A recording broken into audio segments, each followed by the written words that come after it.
Olá, boa tarde. A Polícia Federal prende a brasileira alvo de sanções americanas por suspeita de ligação com o PCC.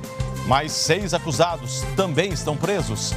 Em outra operação, a PF investiga irregularidades nas chamadas emendas PIX em 4 estados. No Rio, bandidos usam ônibus como barricadas para enfrentar a polícia. Temperaturas recordes do El Niño antecipam o derretimento das geleiras na Suíça. Nos Estados Unidos, autoridades emitem um alerta para calor extremo na região leste, onde será o próximo jogo do Brasil na Copa e onde a seleção treina com o atacante Rafinha de volta. Contra o Brasil, a Noruega deve apostar no jogo aéreo. Se não dá para competir com eles na altura, a seleção brasileira vai usar toda a qualidade técnica dos atacantes para tentar furar uma zaga que está longe de ser uma das melhores do mundo.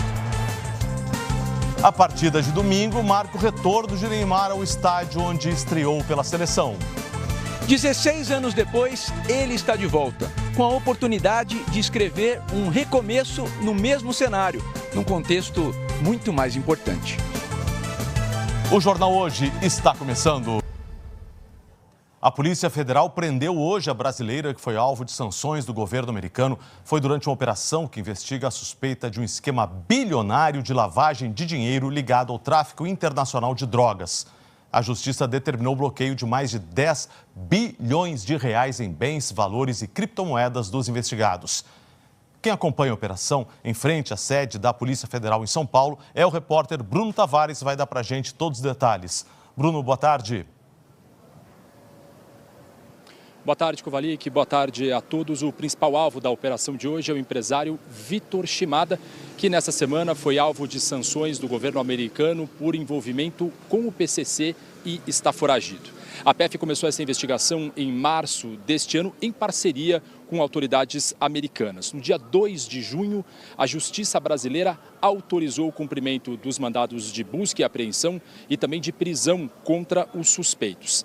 A PF diz que ao longo dos últimos 30 dias passou a monitorar os alvos e os endereços onde haveria a operação e que, na última quarta-feira, acabou surpreendida pela decisão do governo americano de sancionar o Shimada e a Stella.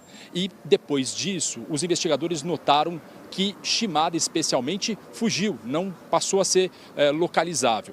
Eles avaliam que a falta de diálogo, a Polícia Federal avalia que a falta de diálogo entre autoridades americanas e brasileiras acabou prejudicando, em parte, o sucesso da operação de hoje. As entregas milionárias eram comprovadas de um jeito rudimentar. Os operadores anotavam a data e os valores das remessas de dinheiro em cédulas de R$2 que serviam como recibo. A Justiça decretou as prisões e as buscas e apreensão e também o bloqueio no valor de 10,4 bilhões de reais. Mais de 50 policiais federais saíram para cumprir 13 mandados de busca e apreensão e 11 de prisão temporária expedidos pela 7ª Vara Federal Criminal de São Paulo. Num dos endereços, as equipes apreenderam maços de notas de real. Foi preciso usar uma máquina para contar dinheiro. Os policiais fizeram buscas neste condomínio na Ponta da Praia, em Santos, no litoral paulista, endereço ligado ao empresário Vitor Henrique de Oliveira Shimada. A apuração no Brasil começou com uma informação dos próprios americanos, que apreenderam o celular de um dos suspeitos, Igor Foquim Savioli, em Fort Lauderdale, na Flórida. Os dados do aparelho foram compartilhados com as autoridades brasileiras. Os investigadores detalharam a logística do grupo, que combinava transferências de criptomoedas, operações bancárias de alto valor e transporte de dinheiro em espécie. Stella Stephanie Nunes Henrique de Oliveira, secretária de Shimada, usava o codinome Lara Croft e organizava a coleta das cédulas, chamadas de vivo nas mensagens cifradas, uma tática para despistar as autoridades. Os negócios do empresário vão além do narcotráfico. A Victory Trading, empresa dele, é citada na investigação sobre o suposto desvio de recursos do contrato de patrocínio entre o Corinthians e a casa de apostas VaidBet. Para os investigadores, Shimada atuava como operador financeiro do esquema. A Operação Exchange também mira o advogado Romanico Tolo Bonente, apontado como gestor de conflitos da rede. Em áudios interceptados, ele fala da necessidade de separar R$100 mil para pagar o delegado Fábio Pinheiro Lopes, ex-diretor do DEIC, o Departamento Estadual de Investigações Criminais da Polícia Civil de São Paulo. Nesta semana, o Departamento do Tesouro dos Estados Unidos incluiu Shimada e a secretária dele na lista de sanções econômicas. Na prática, a medida bloqueia qualquer bem ou empresa dos dois em território americano. O governo Trump classificou o PCC como a maior organização criminosa transnacional do hemisfério ocidental e afirma que a facção usa o sistema financeiro americano para lavar o dinheiro do tráfico. Segundo a Polícia Federal, foi depois de saber das sanções que o empresário Shimada fugiu. Ele recebeu com muita surpresa as sanções das autoridades norte-americanas e ele nega tanto a participação em organização criminosa como também a prática do crime de lavagem de capitais. Em entrevista ao G1, o ministro da Fazenda, Dário Durigan, disse que a operação de hoje não tem relação com medidas tomadas pelo governo dos Estados Unidos. Porque essas pessoas físicas e essas empresas já estavam sendo investigadas no Brasil pela Polícia Federal, pela Receita. Então, a própria autoridade brasileira informou ao governo dos Estados Unidos o que se passava aqui. Então, espero que a troca de informação com o intuito de combater essas organizações, essas pessoas físicas e jurídicas que têm problema, isso não tem um espanto, não. Isso, inclusive, não tem novidade para a gente que já estava investigando e punindo essas empresas. Nós não conseguimos localizar os advogados de Estela Henrique de Oliveira, Romanico Tolo Bonente e de Igor Foquim Savioli. O delegado Fábio Pinheiro Lopes afirmou que não conhece o advogado Romanico Tolo Bonente e nem o empresário Vitor Shimada. E disse também que vai processar o suposto advogado. Nós não conseguimos contato com a empresa Victor Trading.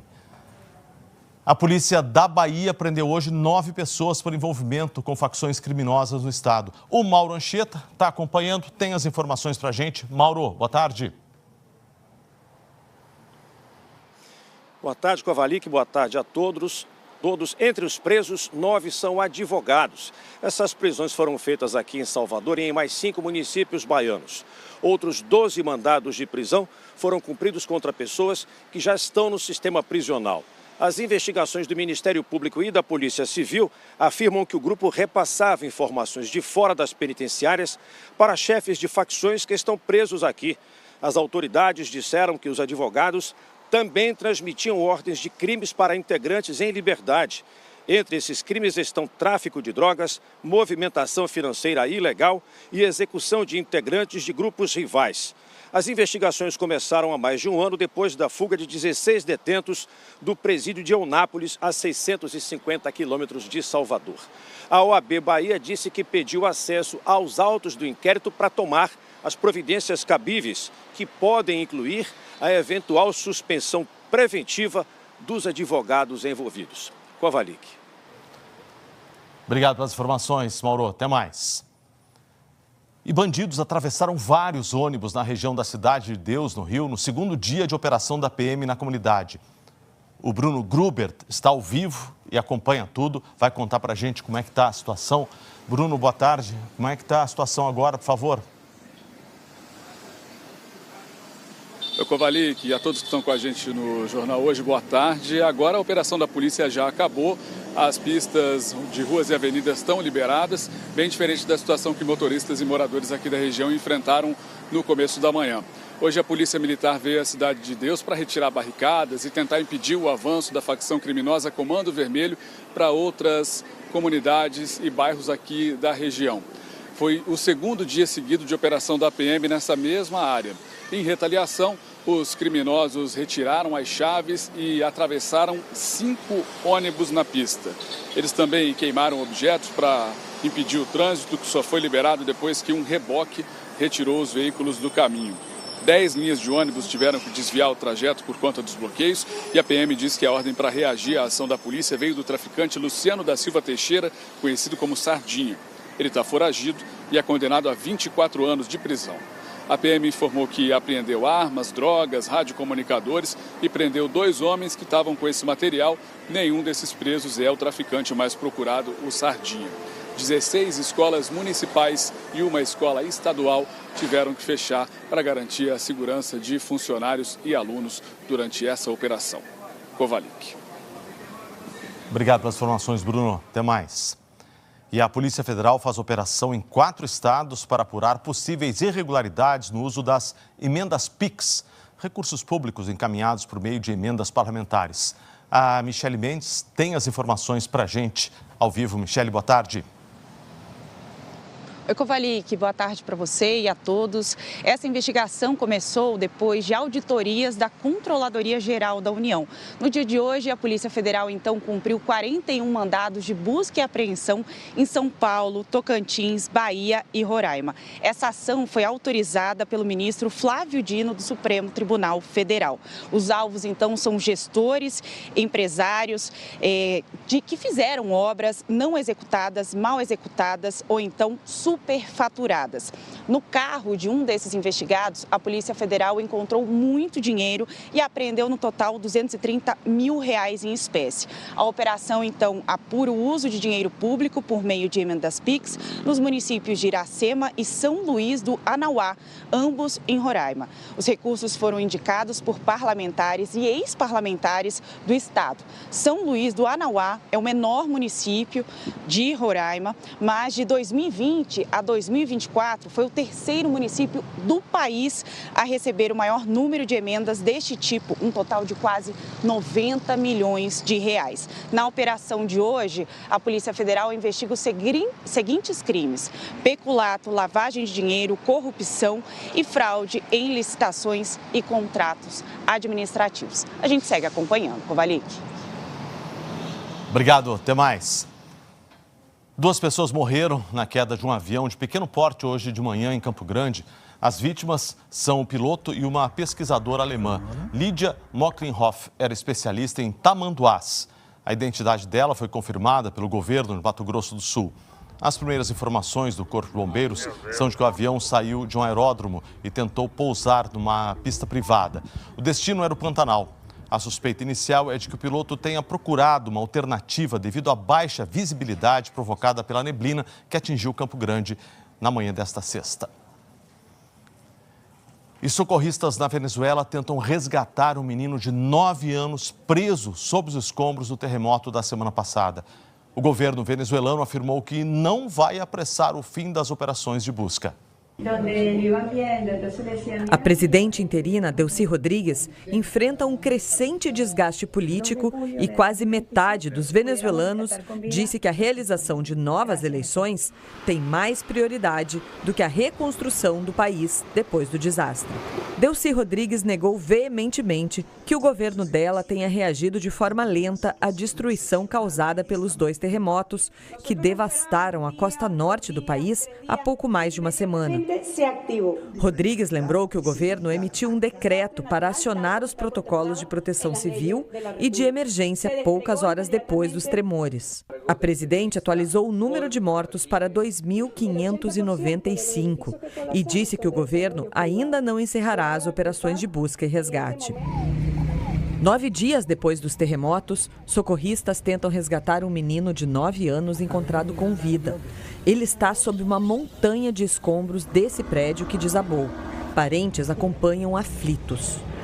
Os venezuelanos passaram dias tentando resgatar parentes e amigos usando as próprias mãos, pás e picaretas, às vezes com a ajuda de bombeiros, equipes de proteção civil e dos milhares de integrantes de equipes de resgate estrangeiras. Socorristas relataram falta de maquinário pesado necessário para mover enormes blocos de concreto.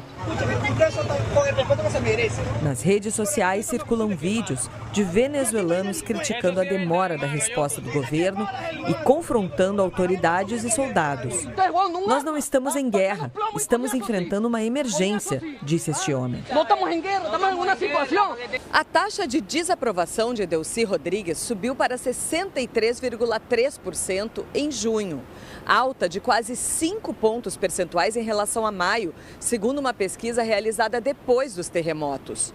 Quase 2/3 dos entrevistados desaprovaram a forma como o governo lidou com a tragédia. Temperaturas recordes do El Niño anteciparam o derretimento das geleiras na Suíça. A Organização Meteorológica Mundial confirmou que o fenômeno já está em formação e deve ser forte.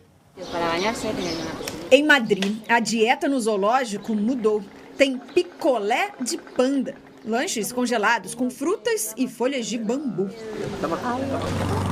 Em Barcelona, a prefeitura recorreu à tecnologia para proteger quem trabalha na rua. Funcionários ganharam pulseiras inteligentes. Se a nossa temperatura sobe muito e estamos em risco, ela fica vermelha e vibra. Então temos que parar de trabalhar, explicou a Esther.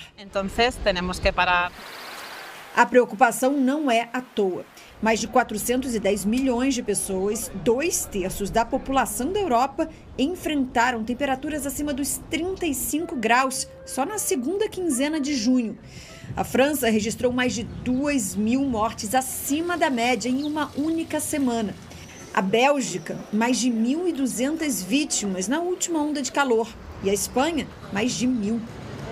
Para piorar, a Organização Meteorológica Mundial atualizou a previsão.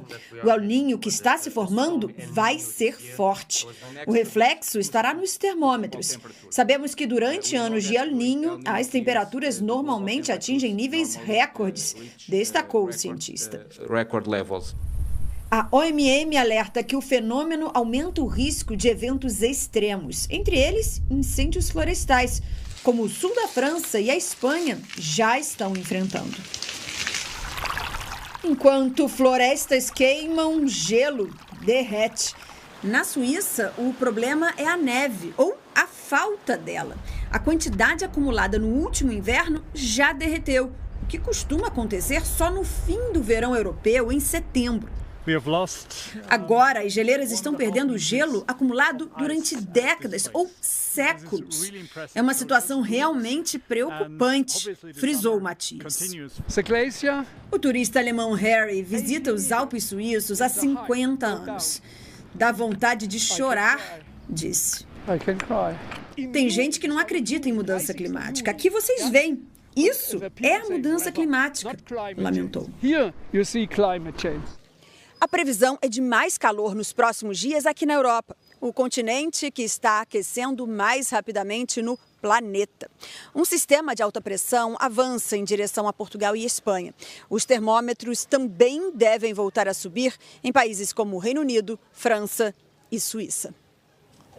Os Estados Unidos também enfrentam uma forte onda de calor. Na Filadélfia, mais de 100 pessoas precisaram de atendimento médico por causa das altas temperaturas durante um evento ao ar livre. Os termômetros bateram 41 graus. A onda de calor vai em direção à costa leste, deve atingir cidades como Nova York e Washington no fim de semana. Amanhã é feriado da independência americana, geralmente celebrado em eventos ao ar livre. Autoridades pediram cuidado redobrado à população. A Jaqueline Brasil está chegando aqui. Tudo bem, Jaque? Cova, tudo bom. Boa tarde para você. Por que essa onda de calor preocupa lá para quem está na Copa do Mundo, Sim, né? Para quem vai assistir e para quem vai jogar. Porque, segundo o Serviço Nacional de Meteorologia dos Estados Unidos, a onda de calor deve durar até amanhã. Mas hoje poderá ser um dos dias mais quentes no centro-leste dos Estados Unidos, como o Cova falou, com máximas encostando até passando dos 40 graus. Eu estou falando no termômetro, porque a sensação é de muito mais. Já que esse calor atinge Miami, onde será o jogo entre Argentina e Cabo Verde, né? Sim, para você ver como está quente lá, está fervendo. Miami não está ali por baixo do domo de calor, onde está a onda de calor, mas está muito quente. E com esse calorão todo, tem risco de temporais com raios. Aí você sabe o que acontece, né? Não dá para descartar a possibilidade de acionarem o protocolo de tempestade, que é o Weather Delay. Presença de raios numa distância de pelo menos 13 quilômetros ali, já é paralisado o jogo. A gente vai observar com muita atenção o que vai ocorrer. Previsão na hora desse jogaço. Vamos lá, então. Temperatura de 32 graus, com 90% de umidade, Cova. 90% demais, de umidade, né? É demais. Abafamento. É demais. 30 quilômetros por hora com uma radiação moderada. Então, a gente vai fazer aquela combinação clássica dos fatores. Somando tudo isso, dá até para imaginar, né? O WBGT, na hora do jogo, ficará, olha aqui, ó, bem pertinho de mim, no vermelho. Olha. Já tem as paradas ali para hidratação, obviamente, mas quando atinge o vermelho, ali acima de 32 graus, a FIFA tem lá no manual médico. O que mais eles podem fazer? Aumentar esse período? Enfim, a gente vai observar tudo isso. Pois é, você mostrou 90%, fiquei impressionado. Exatamente. Uma das piores coisas para quem está fazendo exercício físico é a umidade. A umidade é terrível. E no jogo do Brasil, Jaque? Olha só, os modelos meteorológicos indicam que a onda de calor deve durar até amanhã, portanto, domingo não teremos mais essa onda de calor, só que estará muito quente. Vamos entender então, Cova? O que está acontecendo? O que vai espantar essa onda de calor no domingo lá em Nova Jersey? É exatamente aqui, ó. No nosso grande globo, no centro-leste dos Estados Unidos, como a gente pode observar, nossa plaquinha, Nova Jersey, Nova York, tem uma alta pressão. O que essa alta pressão está fazendo agora? Ela está deixando tudo mais quente, é por isso que tem ali aquele grande círculo em vermelho, que é o domo de calor, a onda de calor, como todos chamam os meteorologistas também. Então, toda essa região que a gente está vendo, avermelhada, as temperaturas estão facilmente chegando aos 40 graus com sensação de muito mais. Só que no domingo, uma baixa pressão com uma frente fria vão chegar de onde? Naquela parte mais cinzenta, vindo do Canadá. Então, esses dois sistemas vão espantar essa massa de ar quente. É justamente o choque do quente com o frio que pode resultar em tempestades. Portanto, há previsão sim de chuva forte com raios durante o jogo do Brasil. E eu achando aqui que essa baixa pressão ia dar um refresco.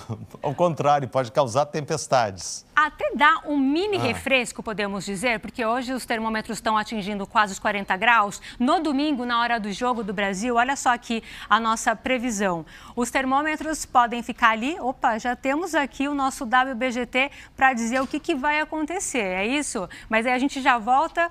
Bom, só para dizer para vocês que, grande suspense. Temperatura na hora do jogo de 32 graus, com uma umidade ali em 65%. Então, né?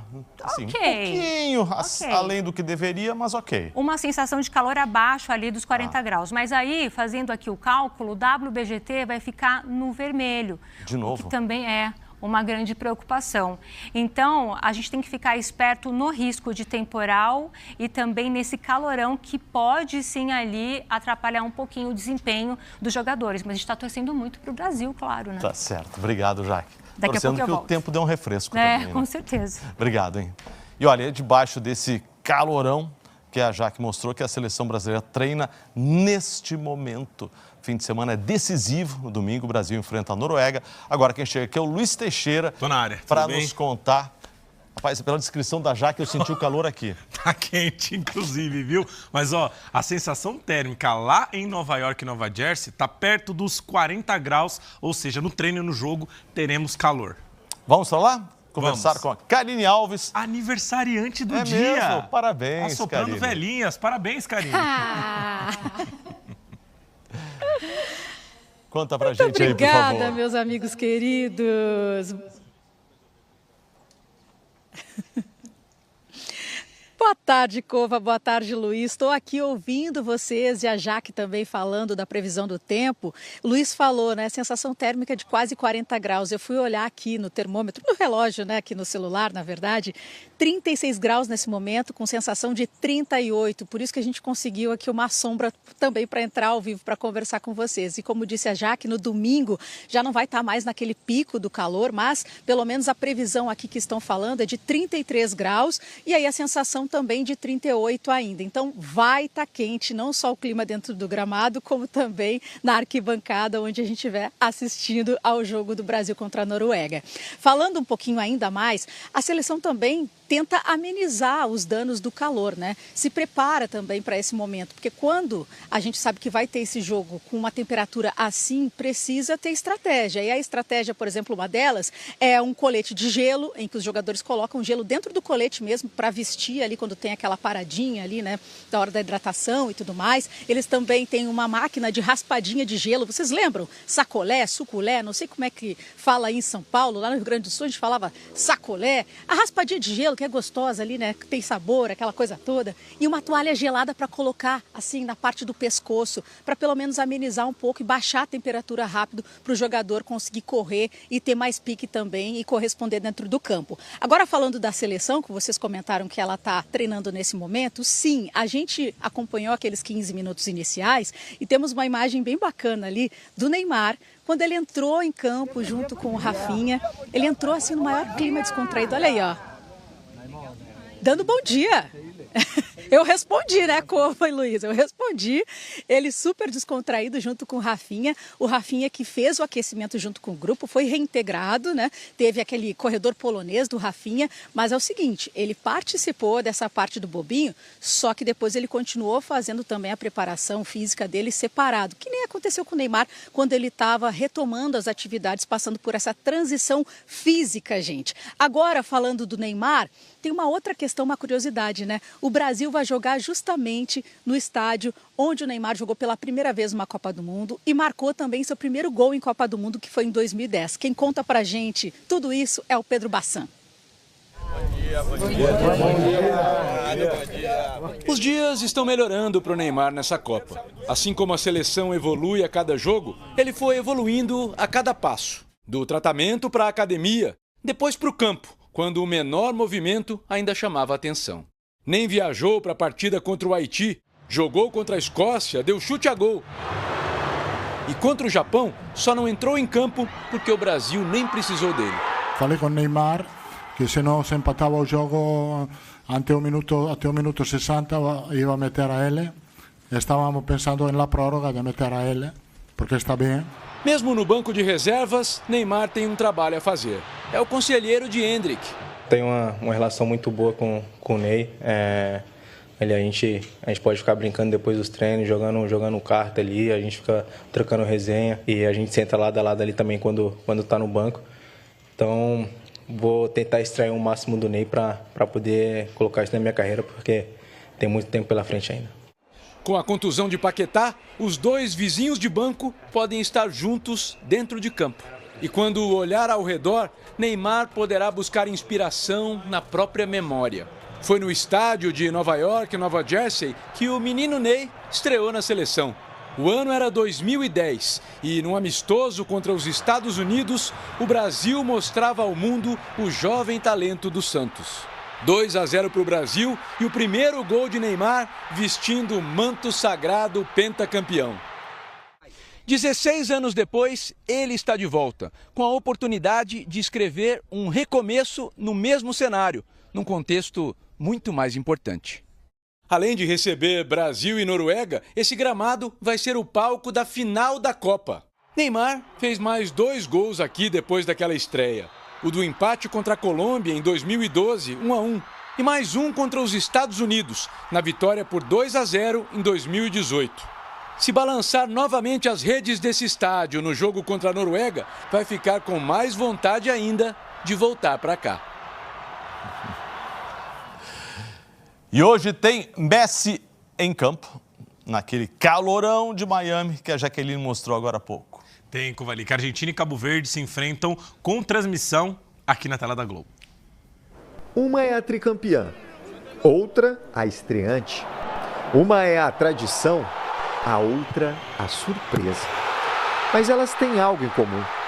Não perderam um. Então vamos ver como é que está o chaveamento. Vamos. O caminho até a grande final. Por favor, primeiro do seu lado aqui. Olha cá, vamos. Quase tudo completo. Pelo lado da seleção brasileira, quase tudo, né? Faltam 2 detalhezinhos ali, mas começando aqui em cima, Brasil contra a Noruega, domingo, jogo com a transmissão na tela da Globo. México e Inglaterra, daqui sai o possível adversário do Brasil. Argentina e Cabo Verde, Austrália e Egito se enfrentam para saber quem forma o outro lado da chave. A Suíça venceu a Argélia, depois tem Colômbia contra a seleção de Gana para resolver esse lado. E o seu lado, Roberto Kovalik? No meu lado aqui, já está tudo fechado. Tudo montadinho, tipo o álbum da Copa. Exatamente.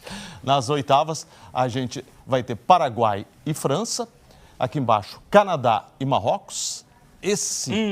Jogaço. Jogaço. É quase um Brasil e Argentina. Tipo uma semifinal de Copa. Exatamente. Portugal e Espanha.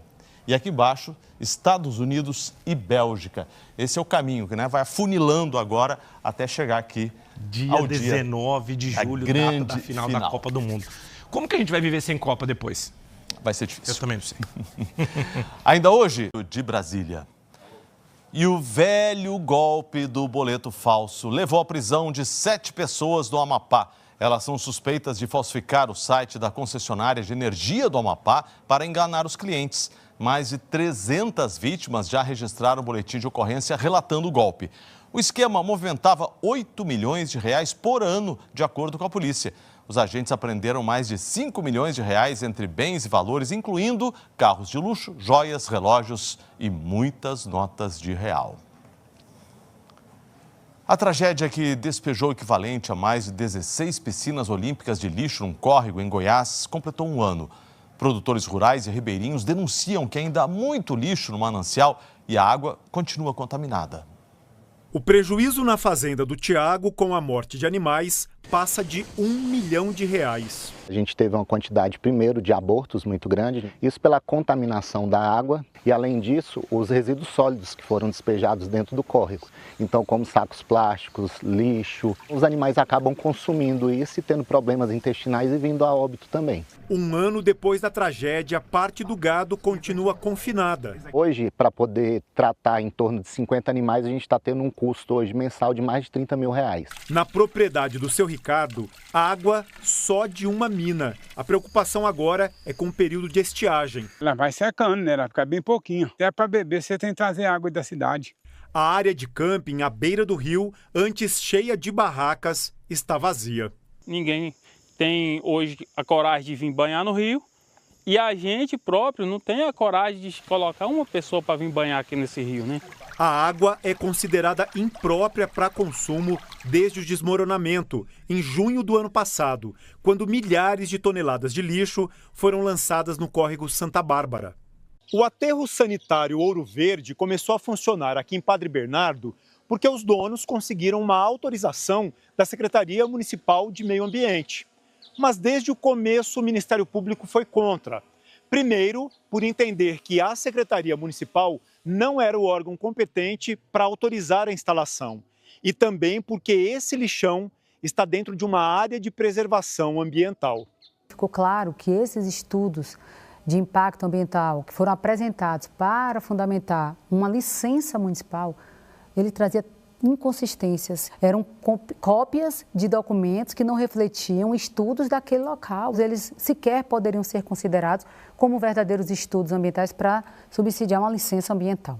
Logo que os primeiros problemas surgiram em 2019, a empresa assinou um termo de compromisso com a Secretaria de Meio Ambiente de Goiás para corrigir algumas questões e também conseguiu liminares na Justiça para seguir operando. Na verdade, aquele empreendimento ele foi empurrado por várias decisões que antecederam aquele fatídico dia 18 de junho de 2025. Depois do desastre ambiental, a empresa Ouro Verde foi multada pelo Estado em mais de R$40 milhões e as atividades do lixão estão embargadas. Tudo aquilo ali foi manuseado, foi retirado daquele solo superficial e todo aquele material vegetal que a gente tinha ali tem que ser recolocado, reflorestado e todo esse controle tem que ser feito pelos próximos anos, de uma forma de médio e longo prazo. A responsabilidade é do empreendedor daquele lixão. Este engenheiro agrônomo produz alimentos orgânicos a poucos metros do local. O custo para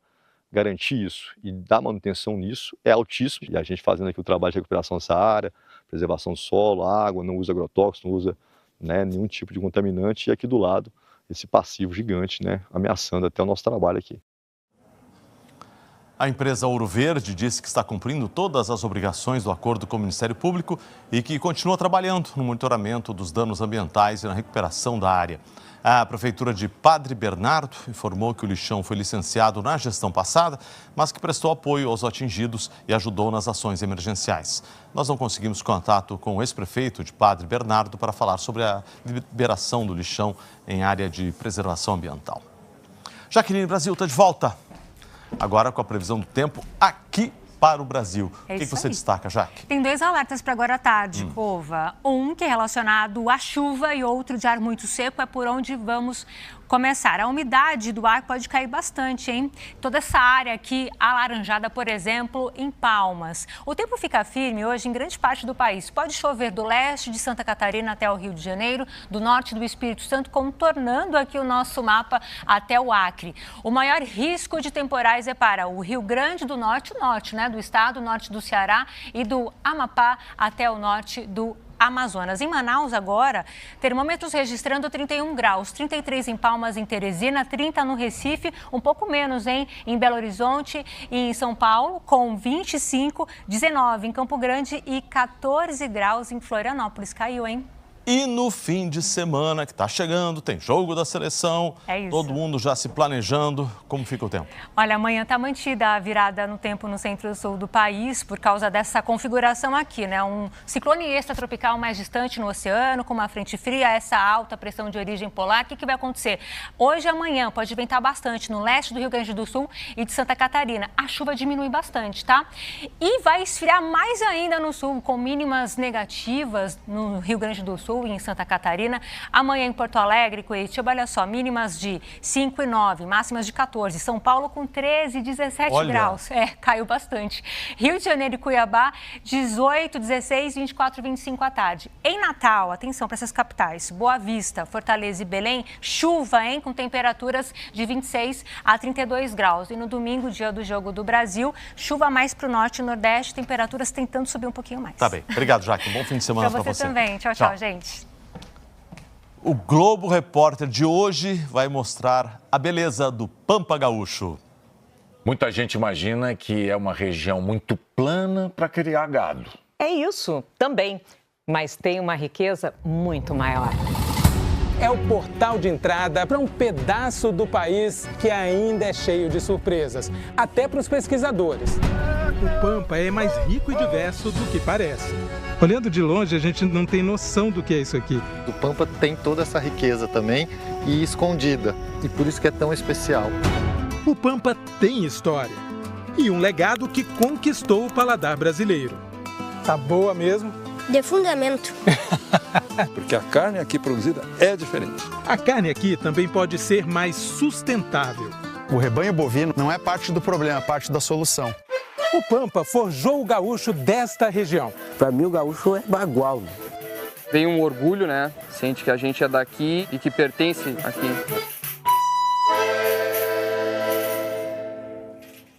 Eu nasci lá, então não vou perder. Se fosse você, também não perderia. A seguir, a estratégia do Brasil para driblar a altura dos jogadores da Noruega. Até já.